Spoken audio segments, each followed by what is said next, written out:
আজকের ভিডিওটার অনুপ্রেরণা একজন পরিশ্রমী কন্ট্রাক্টর। তো বিশেষ করে আমাদের এলাকায় একটা কাজ চলতেছে।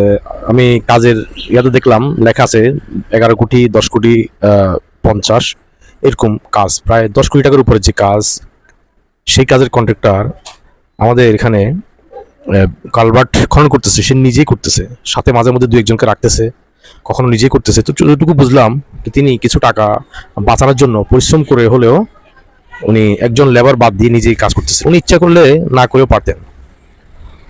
তো অথচ যদি আমাদের বাংলাদেশে এই ফাইলগুলো চালাচালি না হতো, মন্ত্রী থেকে সচিবালয় পর্যন্ত, এমপি পর্যন্ত, উপজেলা পর্যন্ত, তাহলে এই কন্ট্রাক্টররা একটু ভালোভাবে চলতে পারতো। তো এমনভাবে ফাইল চালাচালি হয় যে টাকা আসতে আসতে কন্ট্রাক্টর হাতে খুব সামান্য টাকায় আসে। এখন বেচারা কি করবে, কাজ ছাড়তেও পারতেছে না, সেটা তো তার একটা ব্যবসা। তো সে কষ্ট হোক আর ইয়া হোক, সে কাজ চালিয়ে নেয়। কিন্তু কাজ চালার পরও তার বিলটা পাওয়ার জন্য আবারও তাকে অপেক্ষা করতে হয় অনেক সময়। তো যারা তাদের কাছে চাঁদা দাবি করে বা চাঁদা আদায় করতে চায়, তো তাদের এটা বোঝা উচিত যে ভাই, আপনি পরিশ্রম করে দেখেন টাকা কামানো কতটা কঠিন। তো সে 10 কোটি টাকার প্রজেক্ট হাতে নিয়ে সে নিজেই একজন শ্রমিকের কাজ সে নিজেই করতেছে। তো আমি আমার কথাও বলবো, তো ব্যবসা করতে করতে যে দোকান স্টাফ পর্যন্ত বিদায় দেওয়া লাগছে। আমার পাশের দোকানদারের সেম কন্ডিশন। তো ব্যবসা বাণিজ্য যদি কেউ একবার করে বা তার টাকা কামানো যে কত কঠিন, তার মাথায় কখনো আসবে না যে চাঁদাবাজি করার চিন্তা ভাবনা।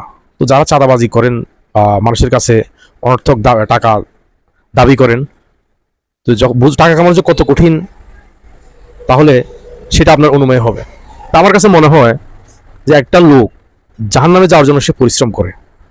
তো জাহান্নামে যাওয়ার জন্য অনেকে বলে যে পরিশ্রম করা লাগে না। আমি বলি না, জাহান্নামে যাওয়ার জন্য সবচেয়ে বেশি পরিশ্রম করা লাগে। জান্নাতে যাওয়ার জন্য খুবই কম পরিশ্রম করা লাগে। জান্নাতে যেতে হলে আপনি যদি খারাপ কাজ না করেন, আপনার শারীরিক কষ্ট করতে হচ্ছে না, টাকা ইনভেস্ট করতে হচ্ছে না। আপনি অপকর্ম করতে যান, টাকা লাগবে। আপনি মানুষের সাথে খারাপ ব্যবহার করতে যান, সেখানেও খারাপ ব্যবহার পরেও সেখানে ইনভেস্ট করতে হবে বাঁচার জন্য।